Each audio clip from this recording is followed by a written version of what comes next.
Trouser के नीचे का निशान लगाया था उसके साथ भी हम घुटने वाले निशान को ज्वाइन कर लेंगे। ये हमने एक साइड से किया है, ऐसा ही हमने बिल्कुल दूसरी साइड से भी कर लेना है। अब हम दूसरी साइड पे आते हैं तो क्रॉच एरिया के सामने जो हमने निशान लगाया था उसको हमने घुटने वाले निशान के साथ और इसके बाद इसको हमने नीचे वाले पांचे वाले निशान के साथ इस तरह से ज्वाइन कर लेना है। अगर आपके पास फिटिंग वाला स्केल नहीं है तो कोई बात नहीं, आप हाथ की मदद से भी इसको इस तरह से हल्का सा गोलाई में करके कर सकते हैं। अब हम इसकी कटिंग शुरू करेंगे। ये मैं आपके लिए थोड़ा सा निशान को डार्क कर देती हूँ ताकि आपको ये क्लियरली नज़र आ जाए। अब हम इसकी कटिंग शुरू करते हैं। पहले हम आसन वाले साइड से कटिंग कर लेते हैं और यहाँ से कटिंग करते हुए जो हमने लाइन ड्रॉ की थी उसके साथ साथ कटिंग करते हुए एक्स्ट्रा जो मार्जिन है उसे काट के अलहदा कर देंगे। यहाँ पर जितने भी पीसेस हैं यानी कि जो 4 की 4 तह हैं इनको आपने इकट्ठा ही कट करना होता है।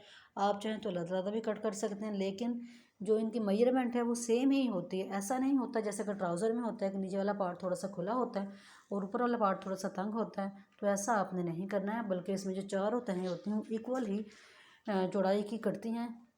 ये देखें इस तरह से।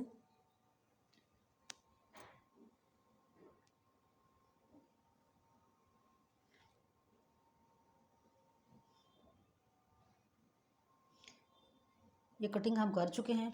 अब मैं आपको इसके सिलाई का तरीका बताती हूँ। तो सिलाई लगाने के लिए आपने इनमें से 2 पीस लेने हैं। आप चाहे ऊपर वाले ही 2 पीस ले लें, तो 2 पीस लेके आपने इनकी जो जहाँ पर हमारी ये लाइन आई है वहाँ पर आपने एक बॉक्स प्लेट डालना है।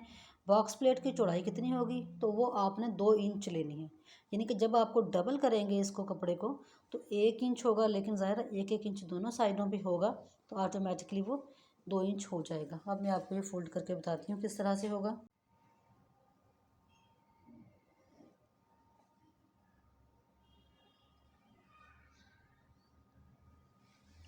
और ये सिलाई है ये आपने लेकर जानी है, जो आपने घुटने का निशान लगाया था वहाँ तक लेकर जानी है।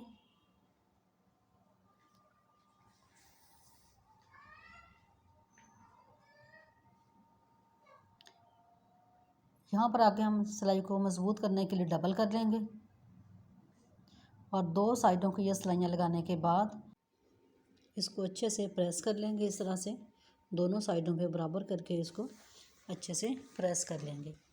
और ये करने के बाद इन दोनों साइडों को जो हमने अभी रेडी की हैं इनके आसन की सिलाई लगा देंगे।